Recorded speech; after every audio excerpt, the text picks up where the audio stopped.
Hello everyone, welcome to Future News Daily, where I bring you the latest advancements in technology, longevity, science, medicine, and AI. Today is Saturday, February 4th, 2023. Don't forget to like, subscribe, and hit the notification bells. And with that being said, let's get started.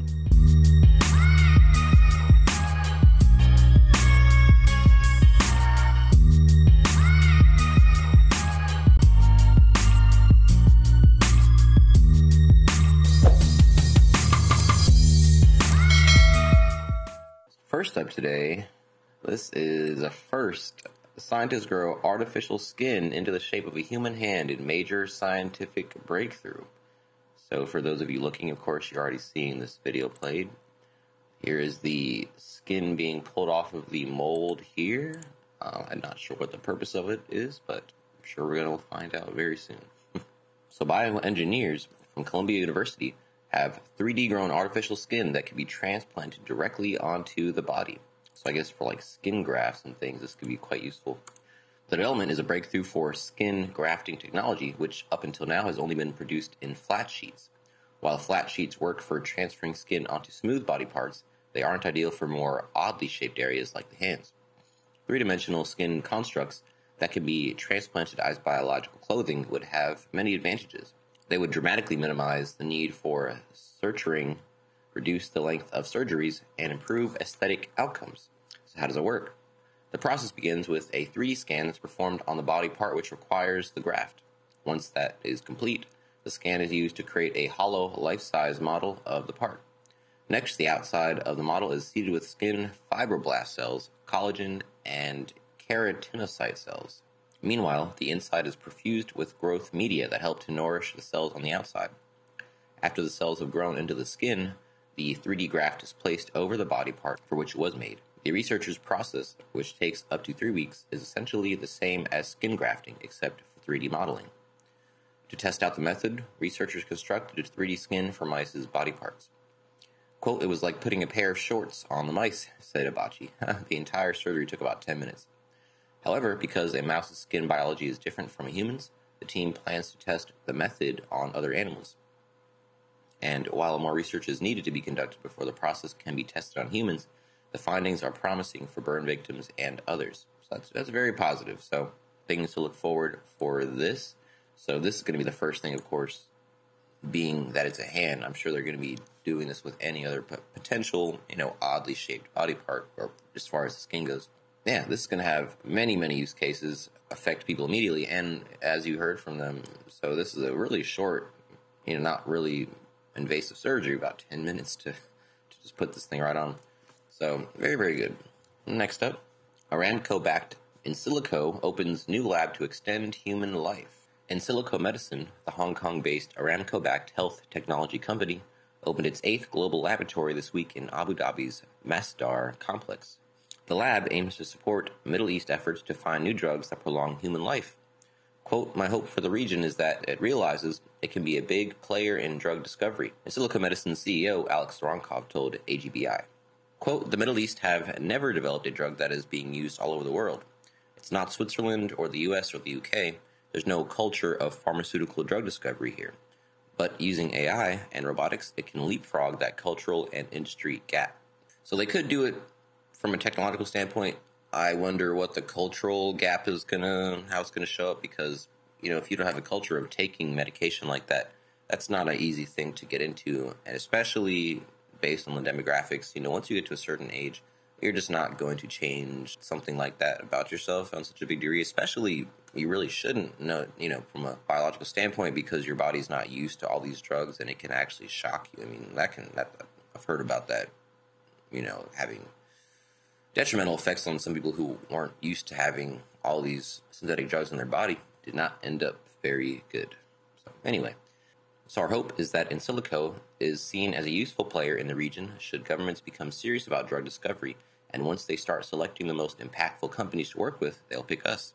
Insilco uses AI systems in chemistry, biology, and pharmaceutical research to help discover, develop, and test drugs that fight cancer, cystic fibrosis, anemia, kidney disease, and other conditions. Quote, "Our mission is very clear, to extend human life. Last year, the company received $95 million in a Series D round led by Prosperity 7 Ventures, a $1 billion venture capital fund of Aramco Ventures, part of oil giant Saudi Aramco. Other backers include AI, Biopharma, and tech investors Deerfield, Warburg, Pincus, Pavilion, Capital Sequoia, Orbimed Healthcare Fund Management.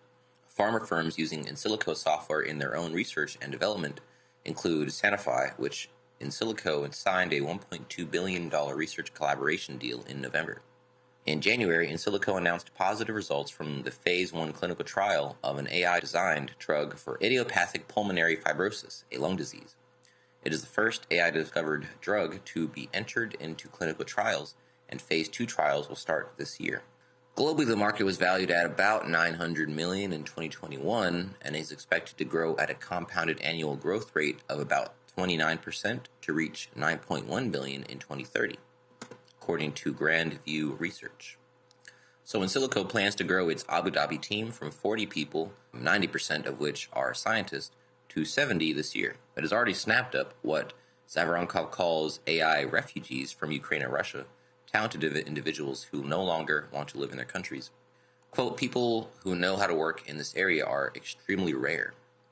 We need people who understand AI and at the same time drug discovery, and there are just a few thousand of them in the world, so hiring can be quite difficult. The most outstanding thing from this article is who's backing it. So, some of these names are 100-year plus families with very old money. So, anything that those types of people are into, I would pay attention to. Anyway, moving on. Telocyte's gene therapy funded through to clinical trials. So this new paper is confirmation that a gene therapy for cardiovascular disease is also on its future roadmap.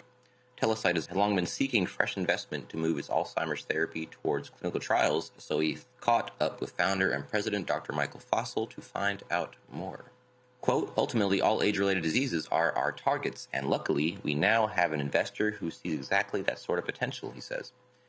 They're basically willing to underwrite us to an unlimited degree to see if we can take this all the way to the clinic, not only for age-related neurodegenerative diseases and cardiovascular diseases, but beyond that as well. So Telocyte's new cardiovascular disease paper explains why interventions aimed at upstream risk factors or downstream clinical outcomes have limited success, and why telomerase gene therapy is a promising intervention due to its potential to prevent and reverse cell senescence. In many ways, it parallels Fossil's 2020 paper on neurodegeneration.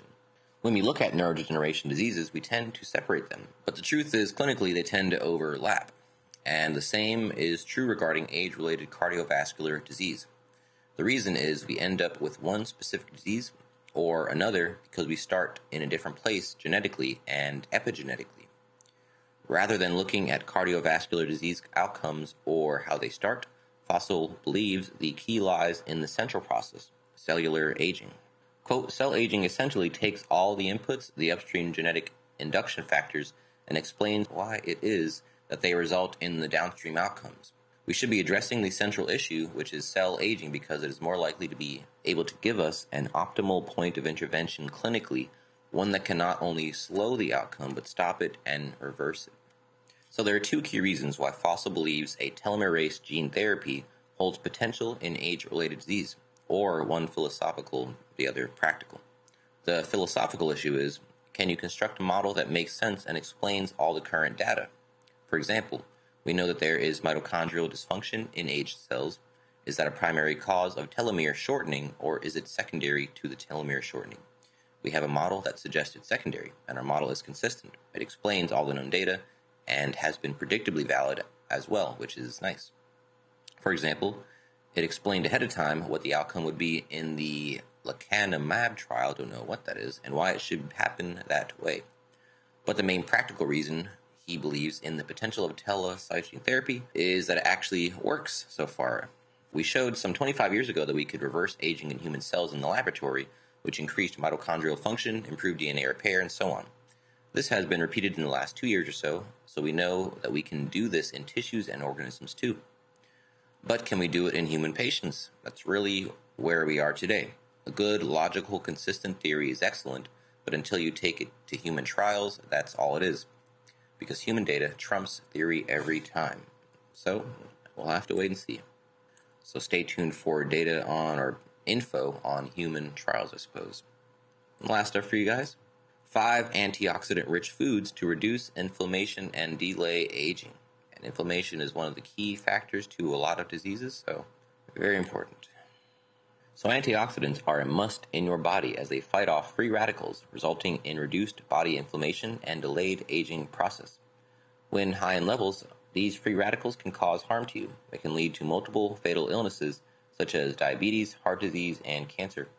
Basically, your body has its own antioxidants to defend against and kick out free radicals. But you can always boost them by eating antioxidant-rich foods. Think of free radicals as bandits plundering healthy cells, while antioxidants save your body by stabilizing them.